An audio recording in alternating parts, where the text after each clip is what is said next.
परमेश्वर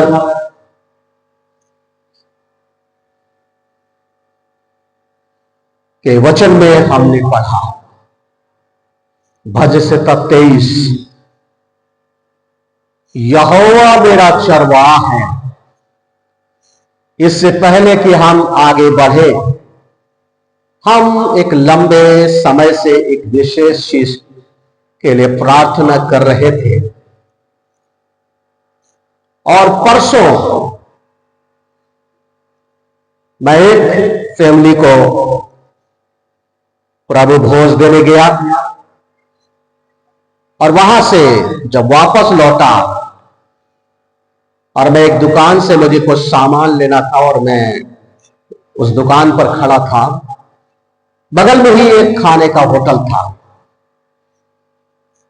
और वहां एक मंद बुद्धि की महिला आई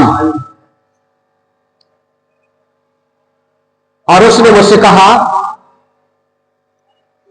भैया मुझको खाना खिला दो। और मैं अपने लिए खाना तो खरीद रहा था, लेकिन अपना खाना रोक दिया। मुझे भूख भी लगी थी और मैंने उस खाने को उसको ऑर्डर कर दिया। और जब हम वहां से चले, अपनी धुन में हम चले आ रहे थे गाड़ी चलाते हुए, और अचानक रास्ते में एक जवान ने मेरी तरफ हाथ उठाया और मैं उस जवान की दुकान पर चला गया। ना मैं जानता था ना वो मुझे जानता था, और बस मैंने ये समझा और उनका, अंकल हम आपको इन्वेटर, तो उसने मुझे गिफ्ट नहीं दिया, पैसा लिया, 18,000 रुपए लिए, लेकिन जिसके लिए हम लंबे समय से प्रार्थना कर रहे थे, एक व्यक्ति ने मुझे वो इन्वेटर दिया, और हम उसके साथ काफी देर तक बातचीत किया, और करने के बाद अभी हमने पैसा दिया नहीं उसको, और हम इन्वेटर लेके आ गए। उसे हमारा एड्रेस पता नहीं है, हमारा घर पता नहीं है, परंतु फिर भी परमेश्वर का वचन हमें इस प्रकार से बताता है, यहोवा परमेश्वर अगर हमारा अगुआ है तो हमें किसी भी बात की घटी नहीं होगी। परंतु आज हमारा विषय है, आपको नक्षत्रों का ज्ञान है, अंतरिक्ष का ज्ञान है, राजनीति का ज्ञान है, शारीरिक ज्ञान है, रासायनिक ज्ञान है, और पारिवारिक ज्ञान है, और तमाम प्रकार के ज्ञान है, शास्त्रों का ज्ञान है, लेकिन फिर भी हमारे जीवन में आनंद नहीं है और हमारे जीवन में जीवन नहीं है। हम फिर भी हम वैज्ञानिक तरीके से तमाम चीजों को ज्ञान रखते हैं, आर्थिक ज्ञान है, परंतु परमेश्वर का वचन हमसे इन तमाम ज्ञानों के परे ज्ञान के बारे में बात करता है, और वो है होशे नबी की पुस्तक 6वां अध्याय और 6 पद में, कि तुम्हें सब चीज का ज्ञान है, परंतु परमेश्वर चाहता है कि हम परमेश्वर का भी ज्ञान रखें। हम परमेश्वर का भी ज्ञान, क्योंकि परमेश्वर का वचन कहता है, मेरे परमेश्वर के ज्ञान के ना होने के कारण से मेरी प्रजा नाश होती है। जो कोई भी दुनिया का ज्ञान किसी को बचा नहीं पाता है, ना अंतरिक्ष ज्ञान बचा पाता है, ना नक्षत्र ज्ञान बचा पाता है, ना रासायनिक ज्ञान बचा पाता है, ना आर्थिक ज्ञान बचा पाता है, ना सामाजिक ज्ञान बचा पाता है, ना राजनीतिक ज्ञान बचा पाता है, ना ही और कोई भी ज्ञान। लेकिन परमेश्वर का ज्ञान मनुष्य को बचाता है।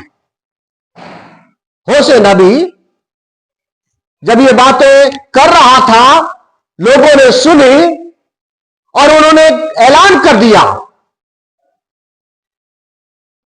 आओ हम क्या करें, परमेश्वर के ज्ञान को खोजे। मेरे अजीजों, कहीं वो अवसर ना आए। मिल गया?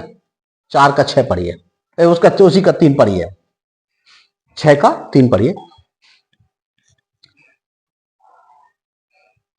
आओ हम ज्ञान ढूंढे, आओ हम ज्ञान को ढूंढे, वो कहां खो गया है? वरन यहोवा का ज्ञान वो ज्ञान जो परमेश्वर का ज्ञान है,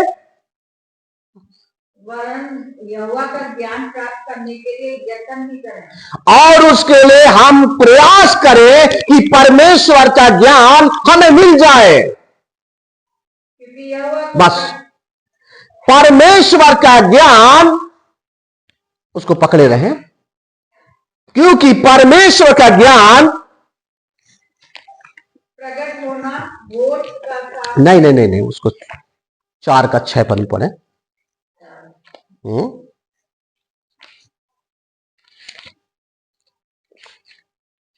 देखो भाई वाद विवाद ना करें, देखो कोई वाद विवाद नहीं, 4 का 6, 4 का 6। मेरे ज्ञान के न होने से, मेरे ज्ञान के ना होने से मेरी प्रजा नष्ट हो गई है। मेरी प्रजा नष्ट हो गई है, तूने मेरे ज्ञान को कुछ जाना है, क्योंकि हमने सब ज्ञानों को तो प्राप्त किया, सब ज्ञानों के साथ हमने समय बिताया, परिश्रम किया, पैसा खर्चा किया और हम मारे फिरे, और लेकिन परमेश्वर के ज्ञान का हमने क्या किया? अनादर किया, तुच्छ जाना। इसलिए मैंने तुझे अपना याजक। बस जब परमेश्वर के ज्ञान को तुच्छ जाना, और बाइबल कहती है, इसी का 2 पद पढ़ें, एक पद के 2 पढ़ दीजिए। हाँ, 4 का 1 पद।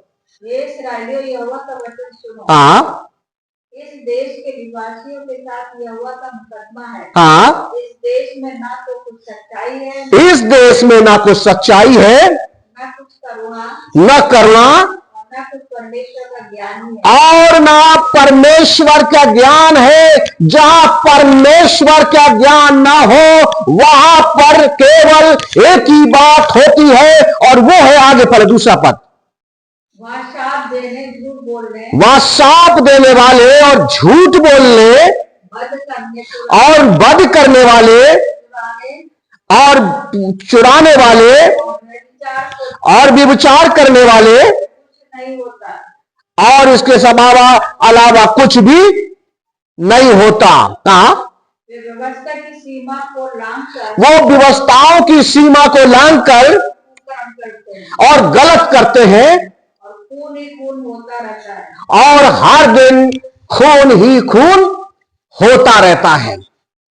ये बात परमेश्वर का वचन ज्ञान के ना होने से, परमेश्वर सबके बातों का ज्ञान है, परंतु परमेश्वर का ज्ञान नहीं, तो सारे ज्ञानों में क्या है?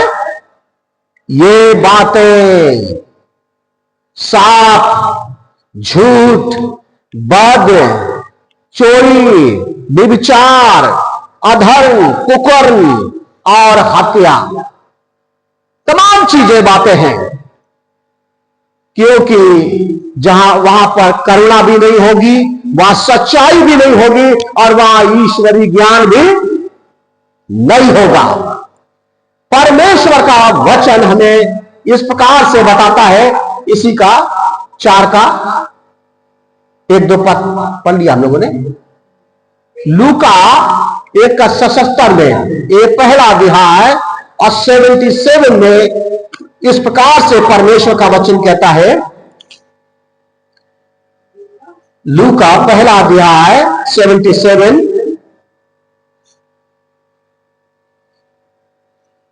क्योंकि विनाश तमाम ज्ञानों के बाद भी हमें नहीं बचा पा रहा है, परंतु हां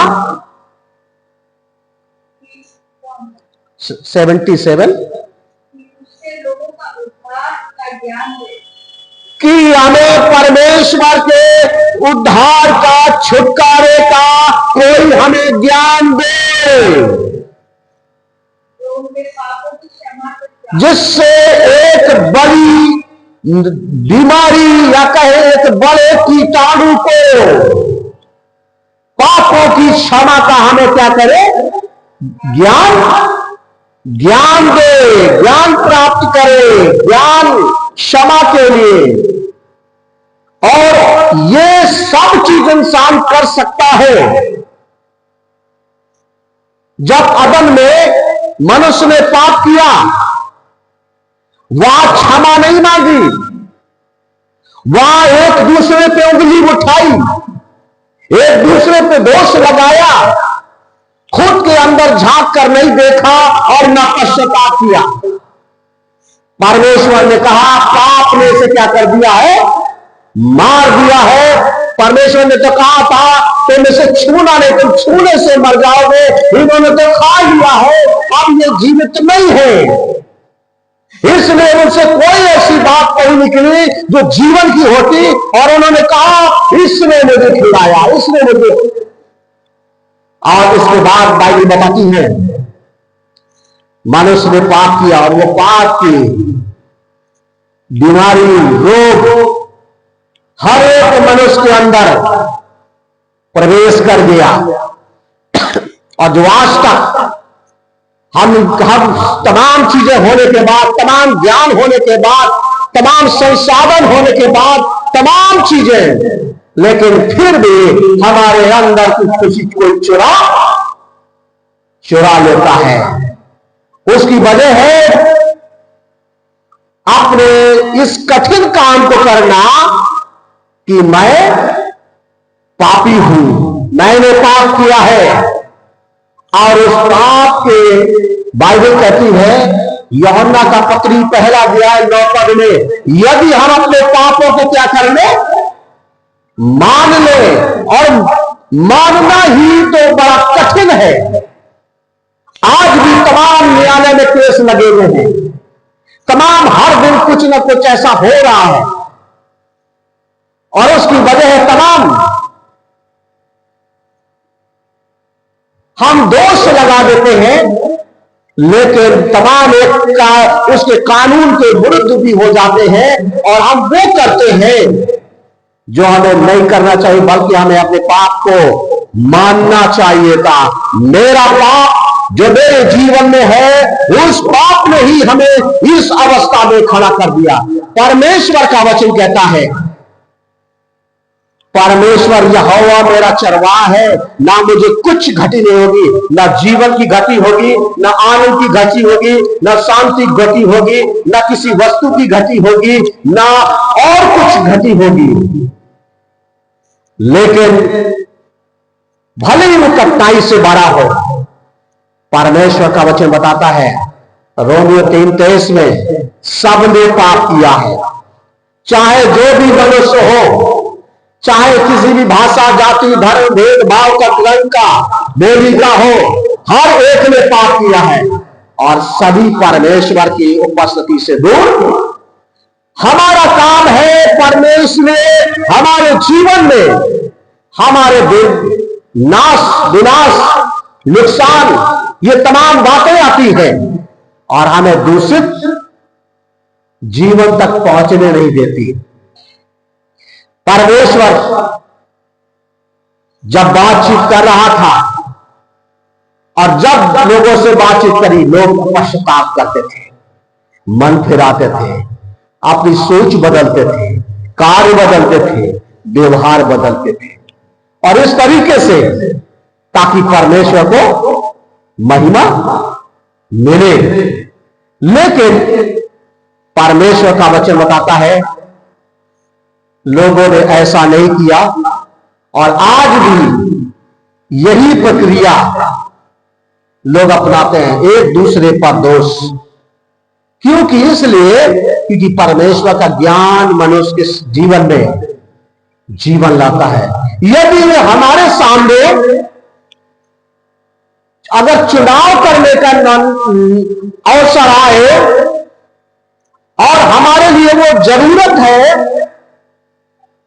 और दो भागों में दो तरफ हमारे दाएं और बाएं हमारी जरूरतें की चीजें रखी हो और एक तरफ हो हमारे लिए मकान हो, गाड़ी हो, पैसा हो, पत्नी या पति हो या और तमाम वस्तुएं हो, सारे संसाधन हो, नौकरी हो, पद हो, और एक तरफ हमारे पास जीवन हो, शांति हो, आनंद हो, क्षमा हो, छुटकारा हो, और इन दोनों तरफ में से दोनों तरफ हमारे लिए जरूरत है। हमें किसी एक को चुनना है और एक पुरुष हो तो आप किसे चुनेंगे?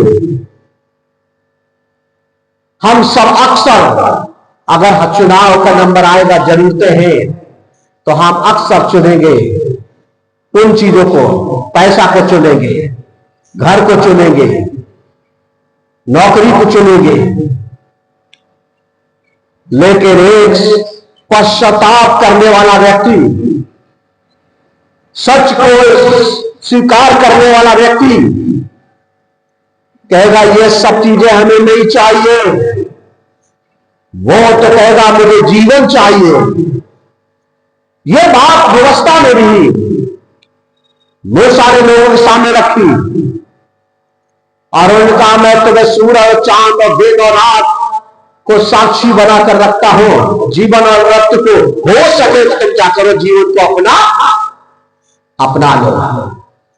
मैं परमेश्वर के वचन में उस तरह की मनुष्य को परमेश्वर का ज्ञान ना होने के कारण हमें कोई बचा नहीं पा रहा है, अब बच नहीं पा रहे हैं। हमारे पास पैसा है, हमारे पास संसाधन है, लोग है, ताकत है, बुद्धि है और तमाम तरीके का ज्ञान है, फिर भी विनाश। परंतु परमेश्वर का धन्यवाद, बाइबल कहती है भजन 23 में, वहां पर बड़े अद्भुत रीति से कि जब परमेश्वर यहोवा मेरा चरवाहा है, मुझे कुछ घटी, ये संसाधनों की घटी हमें नहीं होगी। और मैं उस दिन को याद कर रहा हूं, उस व्यक्ति को याद कर रहा हूं, उपस्थिति को, कि परमेश्वर हमारी कैसे ख्याल। इसमें परमेश्वर के दास ने कहा ना एक गीत में, प्रार्थना में जो कुछ मांगा पूरा करो अरमान। ये बात मैं भी कह सकता हूं कि उसने मेरे करो नहीं किया है और परमेश्वर करता है। आज भी जब हम परमेश्वर का धन्यवाद देते हुए प्रार्थना कर रहे हैं कि परमेश्वर कैसे अद्भुत काम करता है, यहां वही अद्भुत परमेश्वर कहता है, 6 पद को पढ़े, भजन 7, निश्चय भलाई करुणा जीवन भर मेरे साथ, वो चीजें रहे या ना रहे, लोग रहे ना रहे, परम जीवन मेरे साथ और करुणा हमारे साथ हमेशा बनी रहे, ये हमसे अलग ना हो। कहा,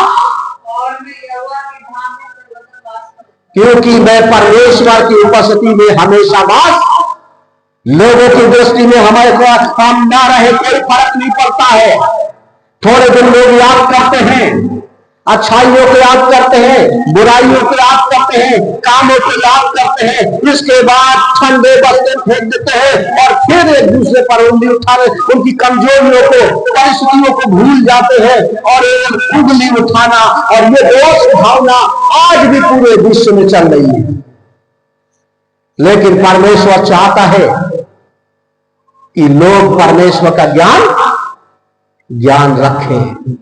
लोग परमेश्वर का ज्ञान रखें, लोग परमेश्वर का ज्ञान रखें और इस ज्ञान के लिए प्रयास करें, क्योंकि ये ज्ञान साधारण नहीं है। किसी दुकान में नहीं मिल सकता है, किसी कॉलेज में नहीं मिलता है। ये ज्ञान परमेश्वर के ज्योतियों के पिता की ओर से मिलता है, जो हमें इस बात के लिए बयान करता है। साधारण लोगों को भी क्या कर देता है? बुद्धिमान बना देता है। परमेश्वर का ज्ञान हमारे जीवन में जी ले आता है, आनंद से भर देता है, करुणा, भलाई।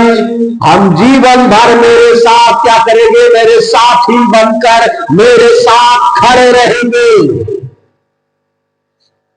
और जहां ये बातें होगी, वहां परमेश्वर की मौजूदगी होगी, वहां आनंद होगा, खुशी होगी। और हर एक, अगर एक बात अच्छी से पढ़ ले, नीति वचन की किताब 10वां अध्याय, नीति वचन 10 और उसका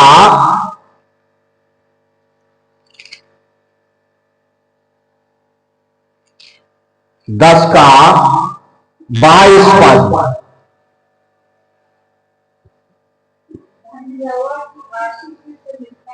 वो धन, वो ज्ञान परमेश्वर की आशीष से मिलता है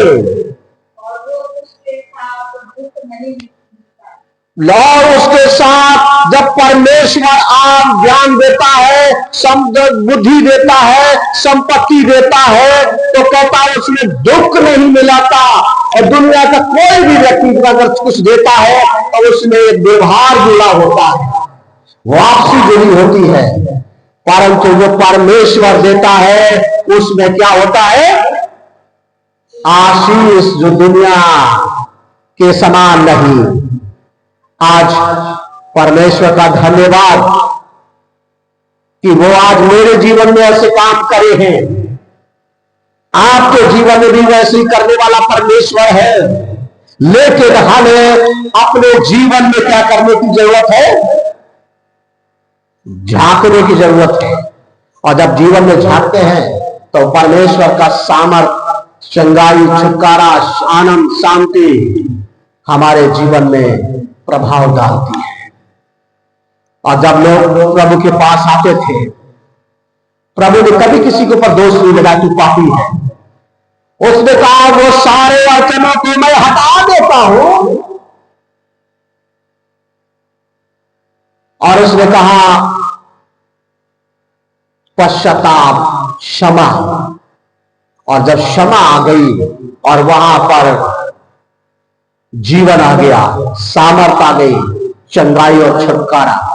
आज भी परमेश्वर हर एक उस व्यक्ति को जो परमेश्वर का वचन को सुनता है, प्रभु की आशीष, प्रभु के सामर्थ, प्रभु का अनुग्रह बड़े प्रभाव के साथ कार्य करे और वो समझ पाए मेरे पास सब ज्ञान है, फिर भी मेरे पास वो जीवन नहीं, तो हम जीवन को खोजें, प्राप्त करें और प्रभु को महिमा मिले।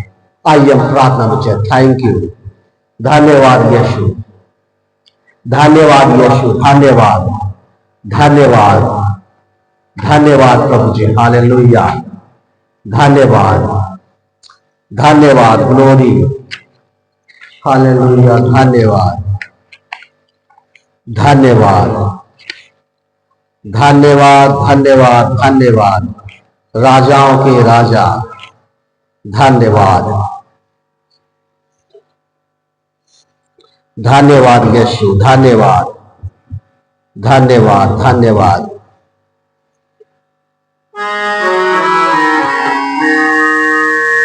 हालेलुया।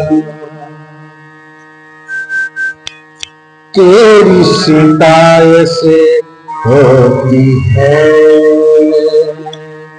जब तेरी सितायस होती है, की बारिश होती है, जब तेरी सितायस होती है, नूर की बारिश होती है, यीशु तेरी हजूरी में, यीशु तेरी हजूरी में नूर की जुम्बिश होती है, यीशु तेरी हजूरी में नूर की जुम्बिश होती है, तेरी कुव्वत से खाली, तेरी कुव्वत से खाली हम नहीं रहते, क्योंकि जिंदा खुदा है हमारा, क्योंकि जिंदा खुदा है हमारा। जब तेरी रहमत होती है, जब तेरी रहमत होती है, नाकाम हो जाते हैं, जब तेरी रहमत होती है, नाकाम मिल जाते हैं, यीशु तेरी रहमत से, यीशु तेरी रहमत से दुआ कबूल हो जाती है, तेरे मजने में खाली, तेरे मजने में खाली हम नहीं जाते, क्योंकि जिंदा खुदा है हमारा, क्योंकि जिंदा खुदा है हमारा। चांद सूरज की सितारे से हम नहीं करते, दुनिया के नामुमकिनों के आगे हम नहीं झुकते, क्योंकि जिंदा खुदा है हमारा, क्योंकि जिंदा खुदा है हमारा।